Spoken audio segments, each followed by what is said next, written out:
कैसे सभी लोग द पॉलिटिकल मास्टर में आप सभी का स्वागत है। इस वीडियो में हम क्लास 12 के पॉलिटिकल साइंस का चैप्टर नंबर 2 जिसका नाम है दो ध्रुवीयतक अंत का एक और इम्पॉर्टेंट टॉपिक करने वाले हैं। जी हाँ, इस टॉपिक का नाम है अरब स्प्रिंग, अरब क्रांति, या आप इसे अरब विद्रोह को भी कह सकते हैं। यह टॉपिक आपके एनसीईआरटी पाठ्य पुस्तक में नहीं है क्योंकि इसे 2021 से शामिल किया गया है न्यू एजुकेशन पॉलिसी के तहत। सो चलिए इस टॉपिक को समझ लेते हैं और ये टॉपिक बहुत ही इम्पोर्टेंट है और यहाँ से क्वेश्चन जो है 100% आपकी परीक्षा में पूछे जाएंगे, चाहे वो सीबीएसई बोर्ड के एग्ज़ाम हो, चाहे फिर आपका सीयूईटी एग्ज़ाम जो आपको कॉलेज में एडमिशन के लिए देना होगा। तो चलिए बात कर लेते हैं अरब स्प्रिंग या अरब क्रांति है क्या। तो अरब क्रांति की जो शुरुआत देखिए दोस्तों मानी जाती है 2009 से कहीं ना कहीं छिटपुट तरीके से की बात कही जाती है। तो 21वीं शताब्दी में मध्य एशिया एवं उत्तरी अफ्रीका में श्रृंखलाबद्ध विरोध प्रदर्शन एवं धरना प्रदर्शन का दौर जो है 2009 से जो है शुरू होता है और इसे ही अरब क्रांति, अरब जागृति या अरब विद्रोह के नाम से जाना जाता है। इसे अरब क्रांति इसलिए कहते हैं क्योंकि ये जो क्रांति हुई थी वो अरब यानी मध्य एशिया, ठीक है, इन देशों में मानी जाती है और यहीं इसकी शुरुआत हुई थी, इसीलिए इसे अरब क्रांति के नाम से जाना जाता है। अरब क्रांति होने के पीछे कारण क्या है, अरब क्रांति की शुरुआत किस देश से हुई थी, वो सारी चीज़ें हम इस वीडियो में जानने वाले हैं। तो एंड तक ज़रूर देखिए दोस्तों आप सभी लोग।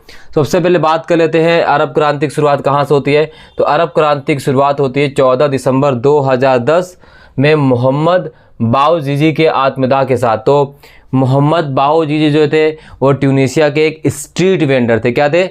ट्यूनीशिया के एक स्ट्रीट वेंडर थे, यानी रेहड़ी लगाते थे, उनके वो फलों के विक्रेता थे, सब्जियों के विक्रेता थे।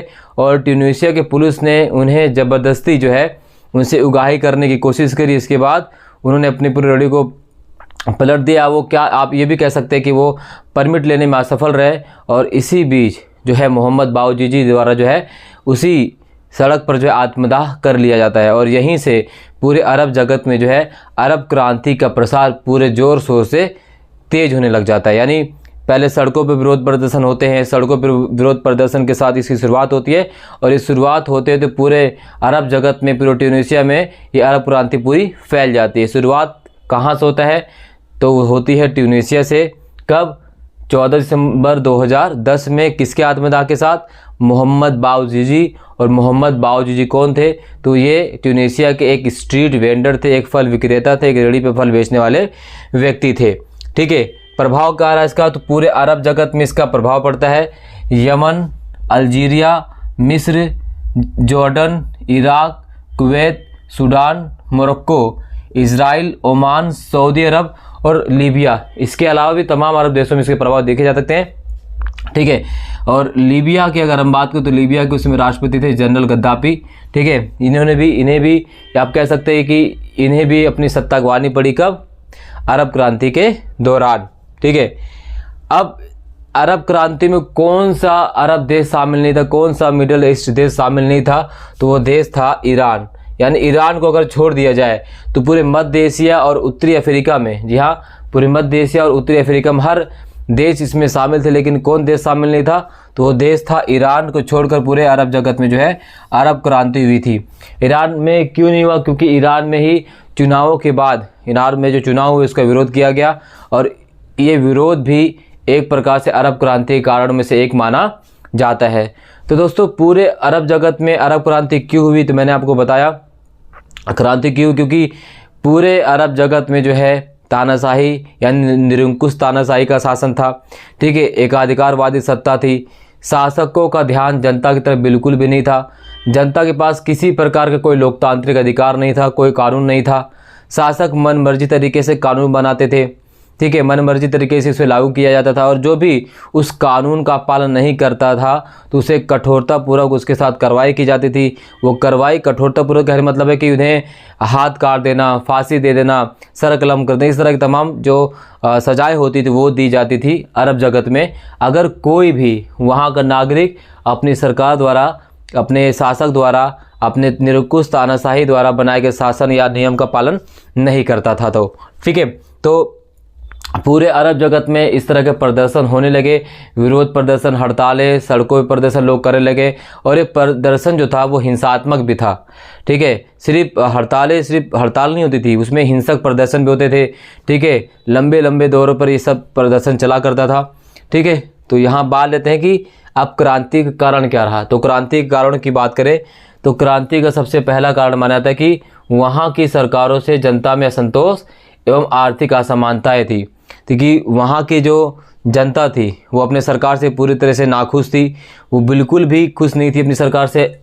और साथ ही साथ वहाँ पर आर्थिक असमानता, यानी किसी के पास तो धन के अकूत भंडार है और कोई बिल्कुल गरीब था। तो ये जो आर्थिक असमानता थी, इस आर्थिक असमानता ने वहाँ के लोगों के मन के अंदर जो है एक भेदभाव पैदा किया, एक प्रदर्शन, यानी लगातार उनके अंदर ये मन में भेदभाव पैदा था कि भाई कब तक आखिर हम सहेंगे सरकार की बातें, कब तक सरकार द्वारा बनाए गए नियमों का हम पालन करेंगे, जबकि सरकार हमारे लिए कुछ भी नहीं सोचे। तो जनता वहाँ पे पूरी तरह से तंग आ चुकी थी।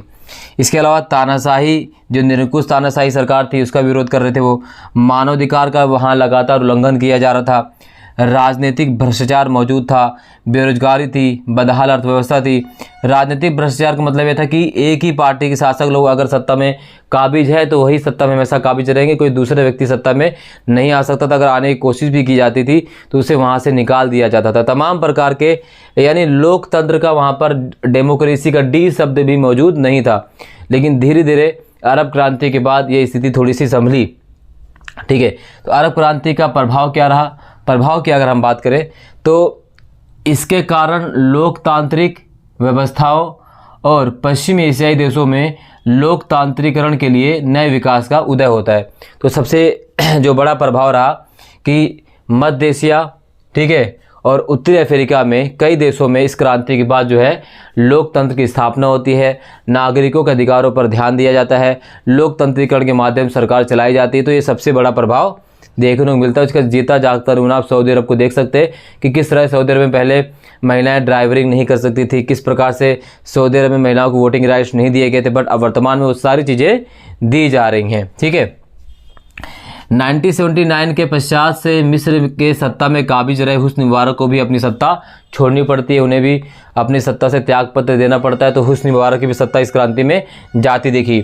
इसके अलावा अगर हम सीरिया उसके राष्ट्रपति की बात करें, ट्यूनीशिया के राष्ट्रपति की बात करें तो ट्यूनीशिया के राष्ट्रपति जिन अल आबिदीन बेन अली को भी अपनी सत्ता छोड़नी पड़ी। किस क्रांति के बाद? अरब क्रांति के बाद, ठीक है। और अरब क्रांति का जो शब्द का प्रयोग सबसे पहली बार किया गया था 6 जून 2011 को अमेरिका के एक जर्नल में इस शब्द का पहली बार प्रयोग किया गया था, अरब क्रांति शब्द का। और अरब क्रांति का नारा क्या था? तो जनता की पुकार, शासन का खात्मा हो। तो ये अरब क्रांति का नारा था, जनता की पुकार, शासन का खात्मा हो। अरब क्रांति से, इसी टॉपिक से जितने मैंने आपको करवा दिए दोस्तों, इससे बाहर क्वेश्चन नहीं पूछा जाता है। अरब क्रांति के कारण क्या रहा, अरब क्रांति की शुरुआत कहाँ हुई, ठीक है, अरब क्रांति के प्रभाव क्या रहे, परिणाम क्या रहे, क्या अरब क्रांति के दीर्घकालीन परिणाम देखने में आ रहे। तो अभी तक अरब क्रांति के जो है दीर्घकालीन परिणाम तो देखने में तो नहीं आ रहे हैं, बट तत्कालिक परिणाम तो हम देख सकते हैं कि क्या क्या बदलाव किया गया। और वर्तमान में पूरे मध्य एशिया, ठीक है, उत्तरी अफ्रीका में हम देखेंगे तो कई देशों में लोकतंत्र की स्थापना हो चुकी है। कारण मैंने आपको बता दिया क्या था, बदहाली, अर्थव्यवस्था खराब, जनता को और ध्यान सरकार का ना जाना, निरंकुश तानाशाही। तो ये सब कई कारण थे जिसकी वजह से पूरे अरब जगत में अरब क्रांति हुई। हालांकि वर्तमान में अरब क्रांति 2.0 यानी दूसरी अरब क्रांति शुरू हो चुकी है सूडान में, उस पर हम चर्चा बाद में करें क्योंकि हमारा टॉपिक का हिस्सा नहीं है। तो ये आपका टॉपिक का हिस्सा है, यहाँ से क्वेश्चन आपसे पूछे जाएंगे। इस वीडियो में बस इतना ही दोस्तों। वीडियो पसंद आई तो लाइक शेयर कमेंट जरूर कीजिएगा। चैनल पर नए हैं तो चैनल को सब्सक्राइब कर दीजिए, बेल आइकन को प्रेस कर दीजिए। मिलते हैं नेक्स्ट वीडियो में, तब तक के लिए जय हिंद, धन्यवाद।